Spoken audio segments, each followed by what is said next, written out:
राधे राधे, हरे कृष्णा। कैसे हो आप सभी लोग? आशा करती हूँ आप सभी परम मंगल में होगे, स्वस्थ होगे, अच्छे होगे। सबसे पहले आप सभी को उत्पन्ना एकादशी की अनंत और अनंत शुभकामनाएं। अब बड़े सारे लोगों के मन में ये बहुत सारा कंफ्यूजन डाला जा रहा है कि उत्पन्ना एकादशी कब है, उत्पन्ना एकादशी कब है। तो मैं आपको एक बात क्लियर बता दूं कि उत्पन्ना एकादशी 26 तारीख की है या 27 तारीख की है। इस बात को मैं बताने से पहले आपको बता दूं कि अगर आप एकादशी का व्रत प्रारंभ करना चाहते हो तो आप उत्पन्ना एकादशी से व्रत प्रारंभ कर सकते हो। वैसे तो देखो, एकादशी जो होती है वो व्रतों का राजा होता है। जैसे कि आम फलों का राजा होता है, वैसे ही एकादशी को व्रतों का राजा बोला जाता है। और कहते हैं एकादशी का व्रत रखने से किसी भी प्रकार का रोग जो होता है वो दूर हो जाता है, आपको सांसारिक सुखों की प्राप्ति मिलती है, आपको यश, वैभव, मान सम्मान, प्रतिष्ठा, जिस चीज की भी चाह होती है आपको वो सब कुछ प्राप्त होता है। जैसे आम फलों का राजा होता है, वैसे ही सारे व्रतों का जो राजा होता है वो एकादशी का व्रत होता है। वैसे तो एकादशी का व्रत किसी भी एकादशी से उठाया जा सकता है, लेकिन कुछ एकादशी ऐसी आती हैं जिनसे एकादशी का व्रत उठाना बहुत ज्यादा सर्वोत्तम होता है। उसमें से एक एकादशी उत्पन्ना एकादशी भी है। उत्पन्ना जैसे कि नाम से ही प्रतीत हो रहा है, इस दिन एकादशी मैया उत्पन्न हुई थी। एकादशी मैया स्वयं भगवान श्री हरि विष्णु के शरीर से उत्पन्न हुई थी, और जिस दिन वो उत्पन्न हुई थी इस दिन एकादशी थी, तभी से एकादशी का जो उत्सव है वो मनाया जाने लगा। इसकी आने वाली कथा में आप लोग उसके बारे में सुनोगे। लेकिन अभी तक अगर आपने एकादशी का व्रत नहीं उठाया है तो ये जो उत्पन्ना एकादशी आ रही है, बहुत शुभ संयोगों के साथ ये एकादशी तिथि आ रही है। इस पे आप कृपया करके एकादशी का व्रत अवश्य और अवश्य उठाइए। एक बात हाँ याद रखिए कि एकादशी का व्रत ना त्रिदिवसीय व्रत की श्रेणी में होता है, अर्थात 3 दिन का व्रत होता है, ये एक दिन का व्रत नहीं होता।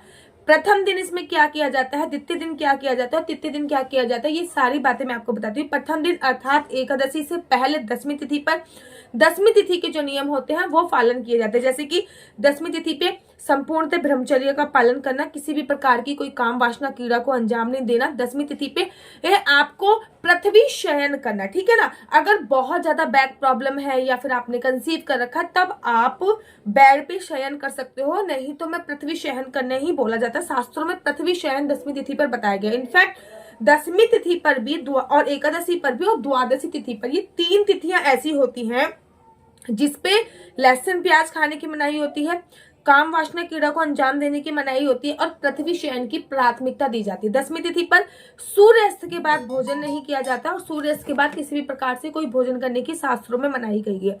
दसवीं तिथि पर किसी भी प्रकार से शाम के समय सूर्यास्त के बाद भोजन नहीं किया जाता। दसवीं तिथि पर आपको लहसुन प्याज मांस मदिरा का सेवन नहीं करना चाहिए, इनफैक्ट चावल का भी सेवन नहीं करना चाहिए। देखो, दसवीं तिथि पर सूर्यास्त के बाद भोजन क्यों नहीं किया जाता, क्योंकि जब हम एकादशी पे व्रत प्रारंभ करते हैं तो हमारे शरीर में अन्न का एक भी कण नहीं रहना चाहिए। इसलिए बोला गया है कि दसवीं तिथि पर किसी भी प्रकार से आपको भोजन सूर्यास्त के बाद नहीं करना चाहिए। बड़े सारे लोग दसवीं तिथि पे शाम को घर पे आते हैं, सूर्यास्त के बाद घर पे आते हैं, तो वो क्या करें, वो आप दूध पी सकते हो, ठीक है ना, फ्रूट्स का सेवन कर सकते हो, लेकिन दसवीं तिथि पे सूर्यास्त के बाद शास्त्रों में भोजन करने की मनाही होती है।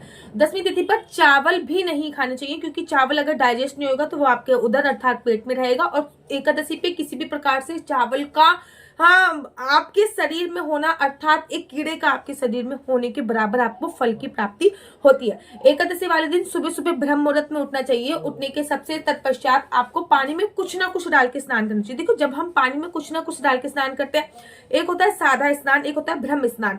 जब हम पानी में कुछ ना कुछ डाल के स्नान करते हैं तो हमें ब्रह्म स्नान करने का फल प्राप्त होता है। तो पानी में आप दूध डाल लीजिए, पानी में आप दही डाल लीजिए, पानी में आप गंगा जल डाल लीजिए, यमुना जल डाल लीजिए, कुछ नहीं तो नींबू का रस निचोड़ दीजिए, अर्थात पानी में आंवले का रस निचोड़ के स्नान कर सकते हैं। पानी में कुछ भी डालिए, लेकिन खाली पानी का स्नान नहीं करना है। अगर आपके पास कुछ भी ऑप्शन में नहीं मिले तो हाथ में गंगा जल थोड़ा सा पानी लीजिए। पानी लेने के बाद श्री गंगा श्री गंगा श्री गंगा का स्मरण करते हुए पानी अपने शीश पे डालिए, ये याद करते हुए कि मैं गंगा मैया को अपने शीश पे धारण, गंगा मैया से स्नान कर रहा हूँ, या फिर गंगा जी में डुबकी लगा रहा हूँ, कुछ इस प्रकार से बोलते हुए आपको वो अपने शीश पे धारण करना होता है। तो आपको गंगा स्नान का फल प्राप्त होता है। दसवीं एकादशी पर हमेशा पीले रंग के वस्त्रों को प्रधानता देनी चाहिए। एकादशी पे पीले रंग के कपड़े आपको पहनने चाहिए। और पीले रंग, अगर आपके घर पे बाल स्वरूप लड्डू गोपाल है तो उनको भी पंचामृत से स्नान करना चाहिए। लड्डू गोपाल है तो पंचामृत से स्नान कराइए, नहीं तो जुगल जोड़ी सरकार है तो उनको भी पंचामृत से स्नान कराइए, नहीं तो सादे जल से स्नान कराइए जुगल जोड़ी सरकार को। लेकिन 15 दिन में कम से कम एक बार जुगल जोड़ी सरकार के वस्त्र इत्यादि अवश्य बदल चाहिए। भोग एवरीडे लगता है जुगल जोड़ी सरकार का, लेकिन हर किसी घर में जुगल जोड़ी सरकार को रोज स्नान नहीं कराया जाता। अगर आपका भी घर वैसा है जिसमें जुगल जोड़ी सरकार को एवरीडे स्नान नहीं कराया जाता, तो आप कम से कम पश्चात आपको क्या करना होता है, उसके तत्पश्चात आपको ना पूजा के लिए रेडी हो जाना होता है। पीले वस्त्र पहन के भगवान को भी पीले रंग के वस्त्र पहनाइए। उसके बाद संकल्प लीजिए, मस्ट इंपॉर्टेंट होता है। बिना संकल्प के एकादशी का जो व्रत होता है वो आधा अधूरा माना जाता है, इनफैक्ट कोई भी व्रत। तो संकल्प में आपको किसी भी पंडित की कोई आवश्यकता नहीं है।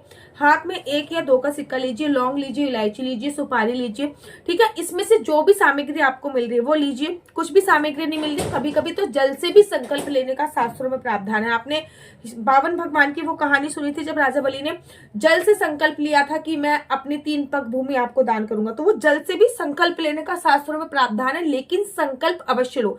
जब आप कोई भी चीज संकल्प करके लेते हो ना, कोई भी चीज संकल्प करके लेते हो, तो आपको उसका अनंत गुना फलों की प्राप्ति होती है, ठीक है ना। संकल्प लीजिए।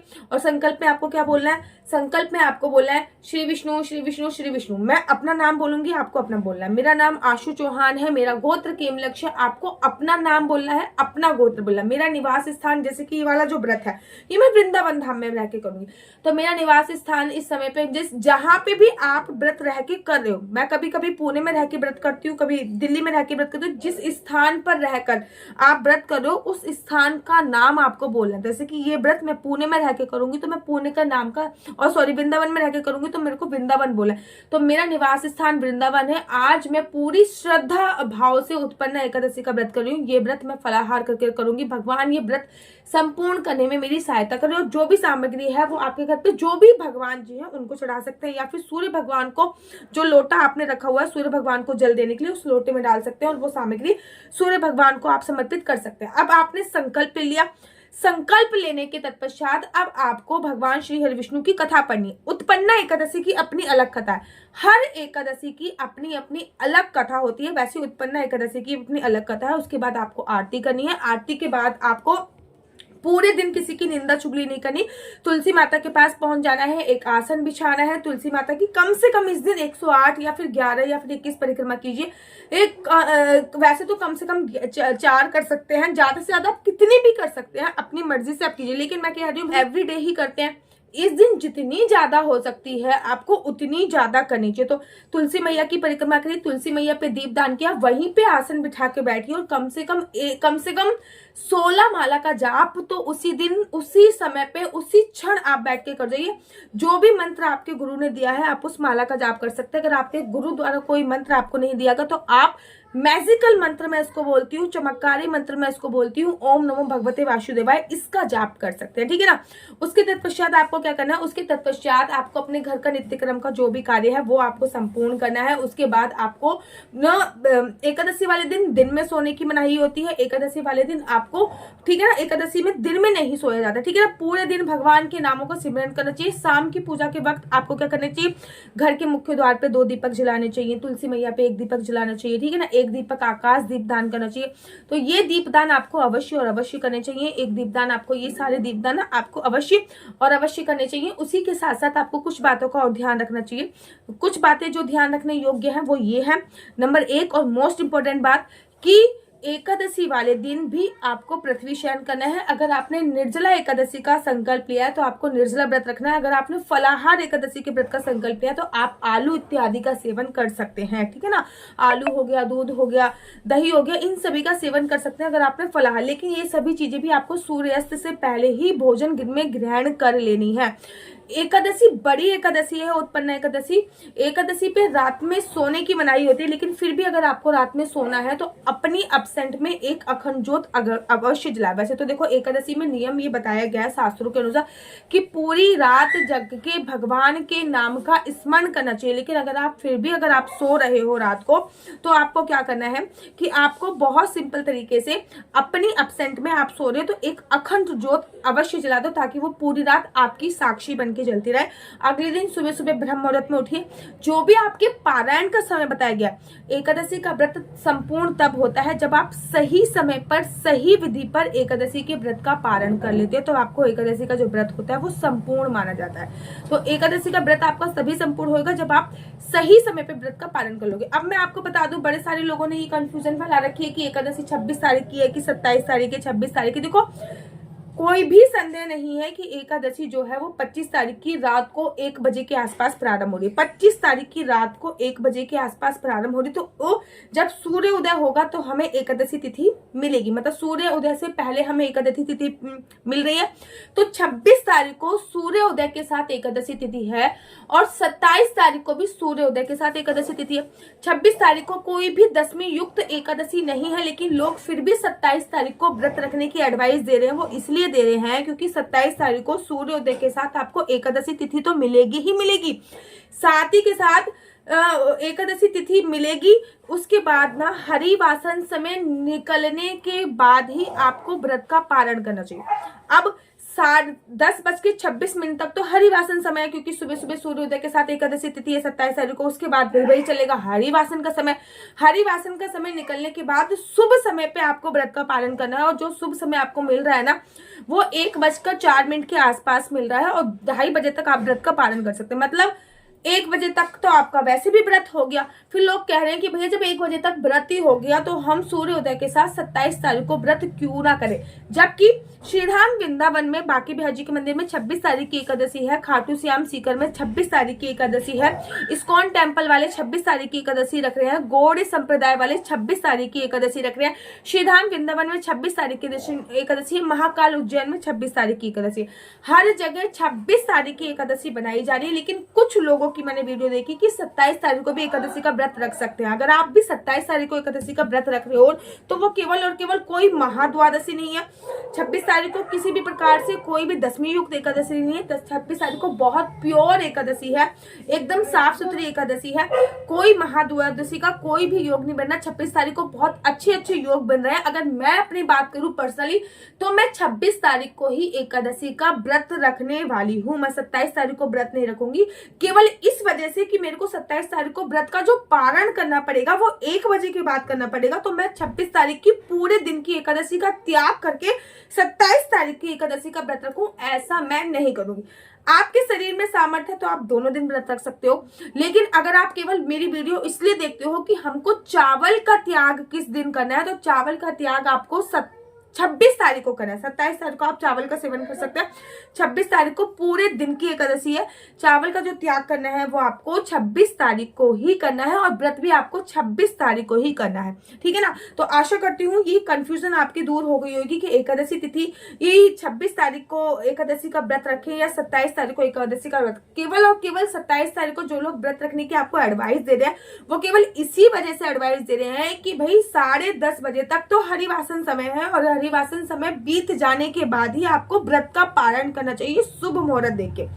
शास्त्रों में हरिवासन समय को व्रत का पारण का समय नहीं बताया गया। हरिवासन समय निकलने के बाद भी हमको कुछ घड़ी तक इंतजार करना पड़ता है, उसके बाद शुभ मुहूर्त निकाला जाता है, उसके बाद ही व्रत का पारण किया जाता है। तो मैंने ना पंचांग से लेकर ना डेट भी नोट कर ली थी, तो मैं आपको एक बात मैं आपको क्लियर कर दूं कि इस समय पे जो आपको पूजा अर्चना वंदना नहीं करनी है वो 26 तारीख को दोपहर को 2:46 से लेकर 4:05 तक पूजा अर्चना वंदना नहीं करनी, क्योंकि इस टाइम पे जो काल है वो राहु काल है। 27 तारीख को व्रत के पारण का जो समय है वो 1:12 से लेके 3:18 तक है। मतलब मोटा मोटा केवल इसी वजह से जो मोस्टली लोग इसी वजह से एकादशी का व्रत 27 को रख रहे हैं कि भाई आधा दिन तो व्रत पारण के निकल ही जाना है हमने, तो हम 27 को व्रत क्यों ना रखें, जबकि पूरी विधि विधान से पूरी तरीके से जो एकादशी है वो 26 तारीख की ही है। मेरा नंबर है 4/9-20-25-65। दोबारा से बताती हूँ, 4/9-20-25-65। आपका बच्चा जॉब करेगा या बिजनेस करेगा तो किस क्षेत्र में बिजनेस करेगा, जॉब करेगा तो किस फील्ड में जॉब करेगा, आपके बच्चों को किस चीज की पढ़ाई करनी चाहिए, किस चीज की पढ़ाई नहीं करनी चाहिए, आपके कंसीव करने के कितने % चांसेस है, गर्भ धारण का शुभ मुहूर्त क्या है, आपको किस समय पे कंसीव करना चाहिए, आपको मेडिकल ट्रीटमेंट से गर्भ धारण होगा या फिर नॉर्मली गर्भ धारण हो सकता है। किसी भी प्रकार की कोई कुंडली दिखवाने के लिए केवल और केवल आपको मुझे अपनी डेट ऑफ बर्थ भेजनी होती है। मेरा नंबर नीचे स्क्रीन पे आ रहा होगा, आप केवल अपनी डेट ऑफ बर्थ मुझे भेजिए। डेट ऑफ बर्थ और टाइम के माध्यम से, मुझे आपकी प्रॉपर कुंडली नहीं चाहिए, मुझे केवल आपकी डेट ऑफ बर्थ और टाइम चाहिए। डेट ऑफ बर्थ और टाइम के माध्यम से मैं आपको बताऊंगी कि आपका बच्चा किस फील्ड में जा सकता है, आपकी मैरिज लाइफ कैसी हो सकती है, आपको गर्भ धारण कब करना चाहिए। अगर आपको मेरी वीडियो अच्छी लगी, लेकिन याद रखिए ये नंबर पे किसी भी प्रकार से कोई क्वेश्चन आंसर मत पूछिए। कुंडली दिखाना फ्री नहीं है, कुंडली दिखाने के थोड़े से चार्जेस है। अगर आपको मेरी वीडियो अच्छी लगती है तो आप अपना यूट्यूब चैनल हरी बोल को लाइक शेयर सब्सक्राइब करना बिल्कुल भी मत भूलिए। तब तक के लिए मुझे दीजिए इजाजत। राधे राधे, हरे कृष्णा, हरि बोल।